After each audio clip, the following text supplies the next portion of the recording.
Assalamualaikum warahmatullahi wabarakatuh. Kali ini kita bertemu dalam materi geografi, yaitu mitigasi bencana alam part pertama. Nah, karena kita tinggal di Indonesia, kita pasti sering mendengar berita tentang bencana ya, seperti tsunami, gempa, tanah longsor, banjir. Nah, memang negara kita ini rentan dengan bencana alam karena letak Indonesia sendiri yang ada di antara dua samudra dan di antara tiga lempeng dunia. Nah, maka dari itu karena kita sering mengalami bencana alam, maka pada kali ini kita akan mempelajari bersama apa saja bencana-bencana yang terjadi di Indonesia dan mitigasinya. Sebelumnya, kita harus lebih tahu dulu pengertian bencana. Nah, sebenarnya pengertian bencana ini ada banyak, namun pengertian bencana yang sudah dijelaskan dalam Undang-Undang Nomor 24 Tahun 2007 ini menjelaskan bahwa bencana ini peristiwa yang mengancam dan mengganggu kehidupan dan penghidupan masyarakat disebabkan faktor alam atau non-alam maupun manusia, sehingga mengakibatkan timbulnya korban jiwa, kerusakan lingkungan, kerugian harta benda, dan dampak psikologis. Jadi jenis-jenis bencana di sini sudah dijelaskan dalam UU tersebut, kategori bencana alam, non-alam, maupun sosial. Dan dampaknya ini juga tidak hanya menyebabkan adanya korban jiwa, tapi juga lingkungan sekitar yang mengalami kerusakan, bahkan sampai berdampak pada psikologis korbannya. Jenis-jenis bencana ada 3. Yang pertama bencana alam, 2 bencana non-alam, dan 3 bencana sosial. Nah, bencana alam ini berkaitan sama peristiwa alam, sedangkan bencana non-alam tidak ada kaitannya dengan alam ya sebagai penyebab. Jadi bencana non-alam ini bisa disebabkan karena kegagalan teknologi manusia, kegagalan proses modernisasi, epidemi penyakit, ya, jadi banyak. Sedangkan yang bencana sosial ini diakibatkan oleh manusia seperti kerusuhan, teror, dan konflik sosial. Berikut ini contoh-contoh dari bencana alam seperti gunung meletus, tanah longsor, kebakaran hutan, gempa bumi, banjir, puting beliung, tsunami, dan kekeringan. Sedangkan contoh dari bencana non-alam bisa berupa kebocoran minyak, terus kecelakaan, kebakaran, kemudian epidemi atau wabah penyakit seperti maraknya penyakit kolera, diare, campak, malaria, dan demam berdarah di suatu tempat dalam waktu tertentu di mana jumlah penderitanya ini tiba-tiba meningkat drastis. Untuk bencana sosial, contoh-contohnya ini bisa terjadi konflik sosial, tawuran, terorisme, dan perang. Nah, contoh peristiwa kerusuhan di Indonesia itu pernah terjadi pada tahun 1998. Jadi di bulan Mei di tahun itu terjadi kerusuhan besar di Jakarta dan beberapa kota.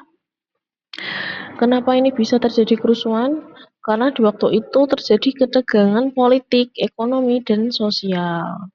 Nah, kerusuhan ini menyebabkan kerusakan besar, termasuk pembakaran, penjarahan, kekerasan sama masyarakat, sehingga puncak kerusuhannya itu Presiden Soeharto jatuh dari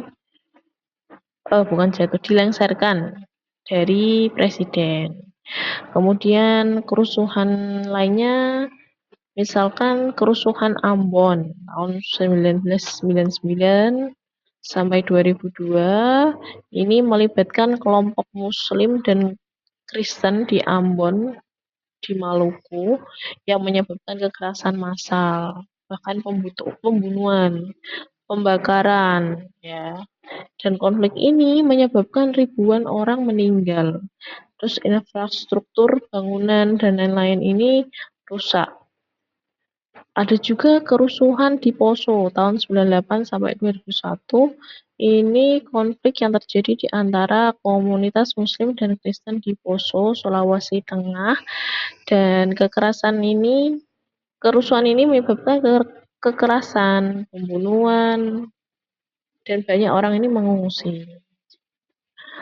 Dampak sosial sama ekonomi yang terjadi akibat kerusuhan-kerusuhan tersebut itu sangat besar bagi masyarakat lokal. Kemudian ada juga konflik yang terjadi antara antar suku dan etnis. Misalkan konflik dari suku Dayak dan suku Madura yang ada di Kalimantan pada tahun 2001. Jadi di waktu itu suku Dayak dan Madura ini berseteru, berkonflik, sehingga terjadi kekerasan, pembunuhan. Kemudian ada juga konflik antar suku di Papua. Ya, itu contoh-contoh bencana sosial yang sudah pernah terjadi di Indonesia.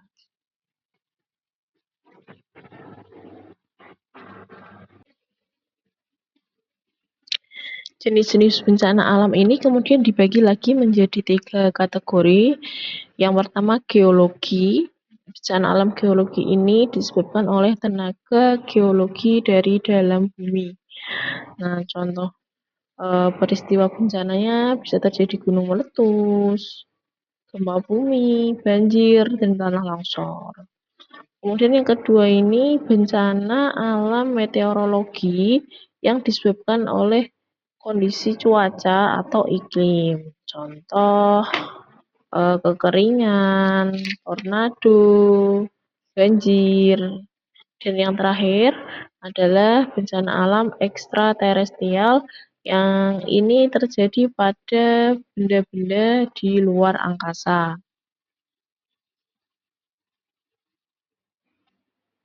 Nah, kita bahas bencana-bencana tersebut lebih spesifik ya. Yang pertama adalah gunung meletus. Bisa dilihat di video, yang berapi-api itu adalah magma. Jadi gunung meletus ini keluarnya magma yang berada di dalam perut bumi ke permukaan bumi. Nah, yang keluar ini berupa material padat, cair, dan gas. Biasanya sebelum gunung ini meletus itu ada tanda-tanda yang muncul terlebih dulu, seperti peningkatan aktivitas seismik. Maksudnya itu gempa kecil itu sering terjadi di sekitar gunung tersebut sebelum meletus. Kenapa kok bisa gempa? Karena ada aktivitas magma di bawah permukaan bumi. Nah, dan ada pula getaran harmonik yang berirama ya, berkelanjutan akibat pergerakan magma menuju permukaan. Kemudian tanda-tanda lainnya, keluarnya gas vulkanik. Ya, gas vulkanik atau adanya emisi gas, di mana gas-gas yang keluar itu SO2 atau sulfur dioksida, CO2 karbon dioksida, dan H2S hidrogen sulfida. Gas-gas ini keluar dari kawah atau retakan. Selain itu juga ada bau belerang yang sangat terasa baunya ya di sekitar gunung. Tanda berikutnya ada perubahan suhu, di mana suhu di sekitar gunung, terutama di area kawah dan di sumber air ini meningkat ya, jadi terasa panas. Tanda berikutnya ada pula aktivitas di permukaan, seperti adanya asap tebal, gelap, dan keluar dari kawah. Ada juga lahar atau lumpur panas yang keluar lebih dulu sebelum letusan karena curah hujan tinggi. Jadi lavanya ini berkumpul dengan air. Ada pula tanda suara yang muncul. Ya, suara gemuruh berdentum dari dalam gunung. Ya, ini menandakan adanya aktivitas vulkanik di dalam bumi. Kemudian ada pula tanda-tanda yang diberikan oleh makhluk hidup seperti hewan-hewan. Hewan-hewan yang hidup di sekitar gunung itu nanti tiba-tiba berbondong-bondong itu turun gunung meninggalkan wilayah. Nah, ini bisa jadi pertanda kalau akan terjadi gunung meletus. Nah, bencana gempa bumi ini juga sering kita rasakan ya. Apa sih gempa bumi itu? Gempa bumi ini adalah peristiwa bergetarnya bumi akibat pelepasan energi di dalam bumi. Secara tiba-tiba juga dan ditandai dengan patahnya lapisan batuan pada kerak bumi. Tanda-tanda gempa bumi ini sulit diprediksi ya, karena tidak ada gejala yang muncul sebelum kejadian biasanya. Tapi ada beberapa fenomena alam yang bisa dianggap sebagai tanda-tanda potensi gempa bumi, meskipun ini tidak pasti. Apa saja itu? Pertama, bisa jadi ada gempa kecil atau foreshock sebelum adanya gempa besar atau main shocks. Tapi nggak semua gempa besar itu didahului oleh gempa kecil terlebih dahulu. Bisa jadi gempanya langsung intensitasnya besar. Kemudian hewan-hewan bertingkah aneh sebelum gempa terjadi. Contohnya anjing menggonggong terus-menerus. Burung yang tadinya di suatu tempat tiba-tiba terbang menjauh. Hewan-hewan terlihat gelisah. Kemudian hewan laut seperti ikan, paus ini terdampar di pantai sebelum gempa. Meskipun ini juga belum ada bukti yang pasti, tapi biasanya hewan itu punya insting yang kuat. Tanda berikutnya yaitu permukaan air sumur atau air tanah itu bisa berubah, misal menurun tiba-tiba atau naik tiba-tiba. Kemudian air tanah juga tiba-tiba bisa berubah menjadi keruh. Nah, itu contoh-contoh tanda sebelum adanya gempa meskipun itu tidak pasti. Bencana selanjutnya yaitu tsunami. Tsunami ini berasal dari gelombang laut ya. Gelombang lautnya bisa menjadi besar, bahkan bisa mencapai ketinggian lebih dari 10 meter dengan kecepatan lebih dari 200 km per jam. Tsunami ini seringkali itu dipicu oleh gempa bumi yang terjadi di bawah laut atau aktivitas geologi seperti letusan gunung berapi atau longsoran yang ada di bawah laut. Biasanya muncul tanda-tanda alam sebelum tsunami ini datang. Yang pertama ada gempa di dekat pantai. Biasanya gempanya 20 detik. Atau bisa juga gempanya berlangsung lebih lama. Kemudian air laut tiba-tiba surut secara mendadak atau tiba-tiba surut drastis. Ini terjadi beberapa menit sebelum tsunami datang. Bisa juga muncul suara gemuruh yang aneh dari laut, suaranya seperti raungan pesawat jet atau suara keras yang tidak biasa didengar. Ada pula gelombang yang tidak biasa. Jadi sebelum tsunami datang itu bisa jadi ada beberapa gelombang kecil yang teratur tapi lebih cepat daripada biasanya. Nah, hewan-hewan ini juga bisa jadi memberikan pertanda seperti hewan darat yang tiba-tiba melarikan diri ke tempat yang lebih tinggi atau hewan laut yang bergerak menjauh dari pantai. Nah, ya. Kemudian ada juga sistem peringatan dini. Jadi di beberapa daerah rawan tsunami, ini pemerintah atau yang berwenang menggunakan sistem peringatan dini yang berbunyi setelah gempa besar terjadi. Alarm ini atau sirine ini fungsinya untuk memberi peringatan pada warga agar segera menjauh dari pantai dan mencari tempat yang lebih tinggi. Nah, video ini menunjukkan kondisi dataran atau perbukitan yang sudah mengalami longsor ya. Jadi dari video tersebut dapat disimpulkan kalau tanah longsor ini adalah berpindahnya material tanah dari tempat yang lebih tinggi ke tempat yang lebih rendah. Sebelum terjadi tanah longsor, juga biasanya ada tanda-tanda yang bisa kita kenali.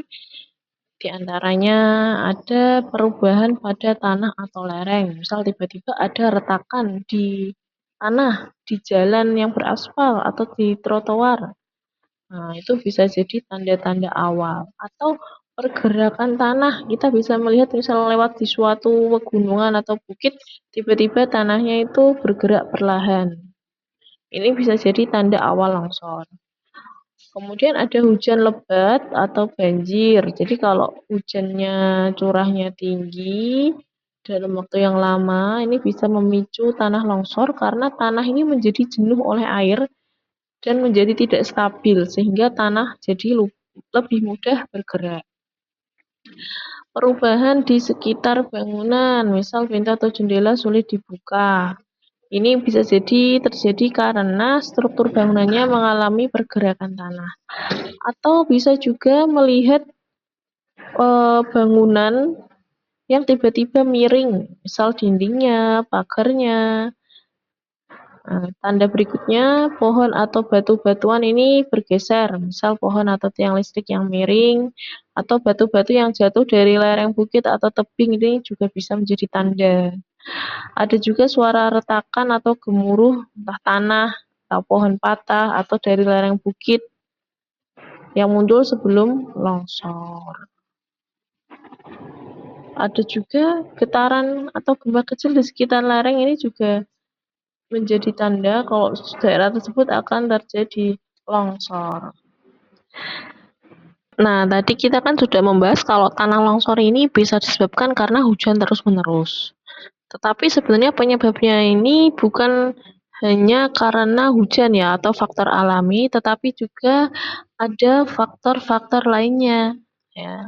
Jadi dua faktor ini, yang pertama faktor alam, yang kedua faktor manusia. Nah, faktor alam ini contohnya batuan yang lapuk, curah hujan yang tinggi, kemudian lerengnya yang berbentuk curam. Sedangkan kalau aktivitas yang dipengaruhi oleh manusia, ini bisa disebabkan karena deforestasi atau penggundulan hutan. Jadi penebangan pohon yang berlebihan ini sangat merugikan ya, karena pohon dan vegetasi ini membantu menahan tanah agar tetap stabil. Ya, jadi akar-akar pohonnya ini akan menahan tanah. Kalau ditebang secara berlebihan, otomatis tanah ini kehilangan penopang alaminya sehingga jadi mudah longsor.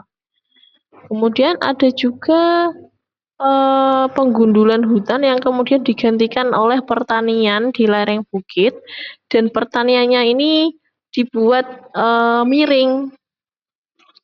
Nah, kalau permukaannya miring atau curam, ini bisa mempercepat erosi dan tanah di lereng bukit ini menjadi lebih rentan terhadap longsor.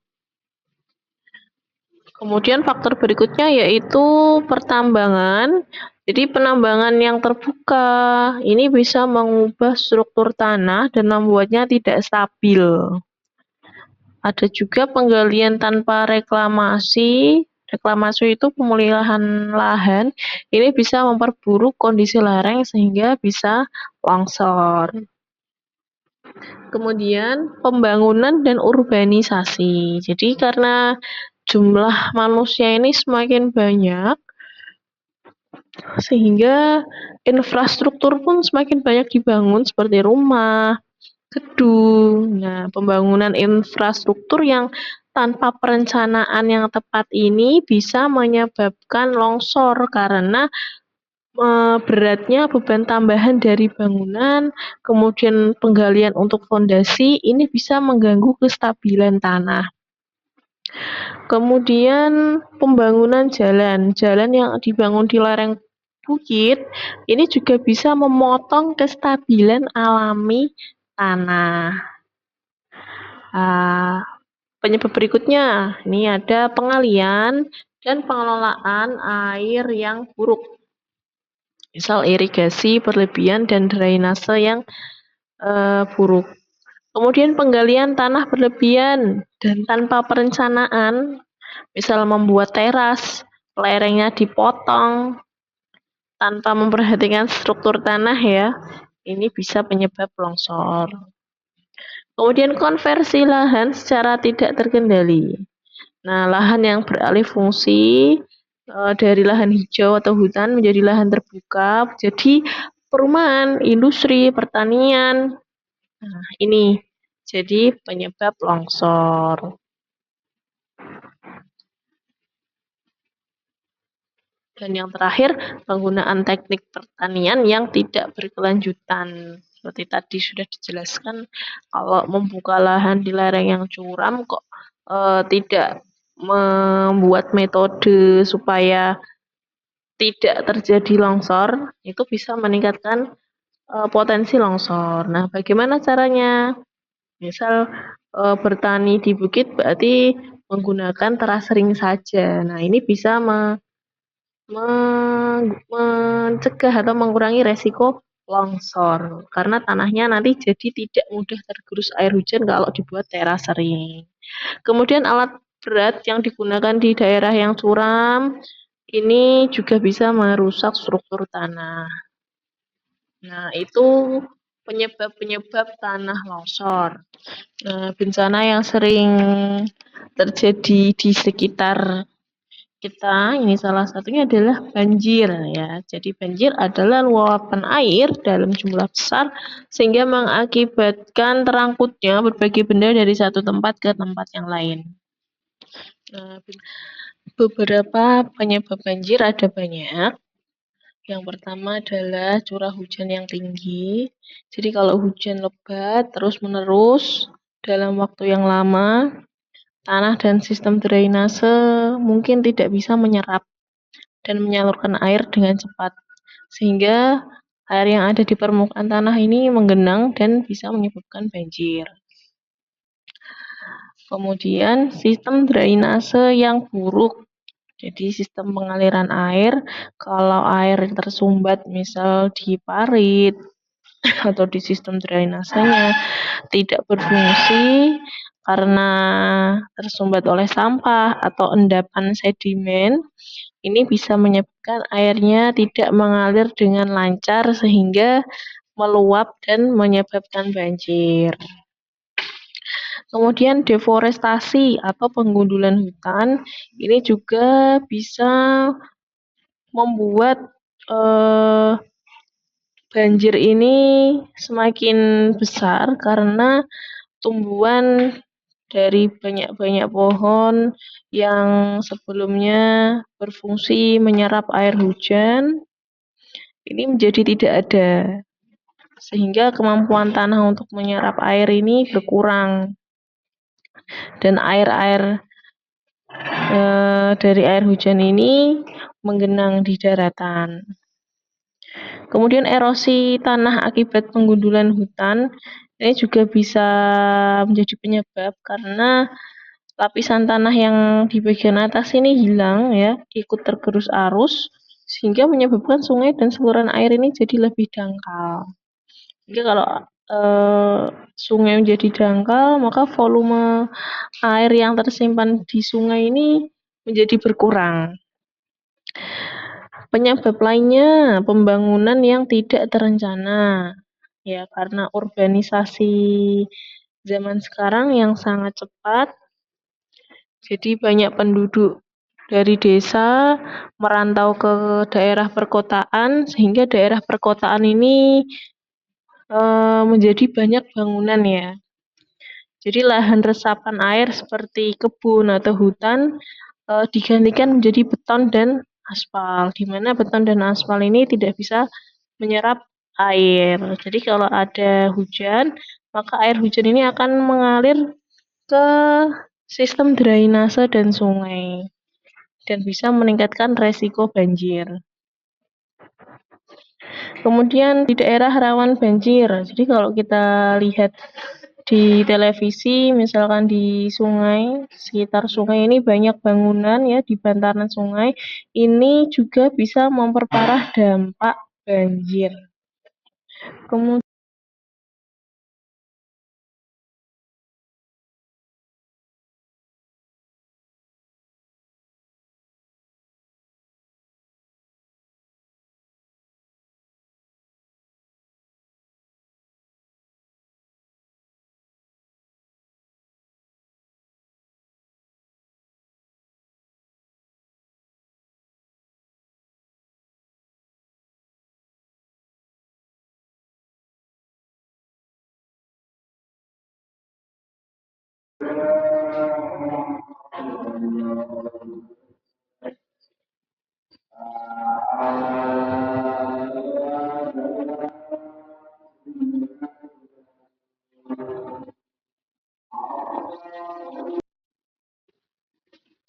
penyebab lainnya adalah penurunan kapasitas penampung air seperti sungai dan waduk.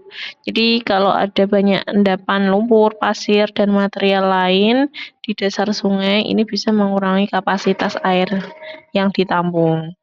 Dan penyebab banjir lainnya yaitu perubahan iklim. Jadi peningkatan intensitas cuaca yang ekstrim seperti sekarang ini.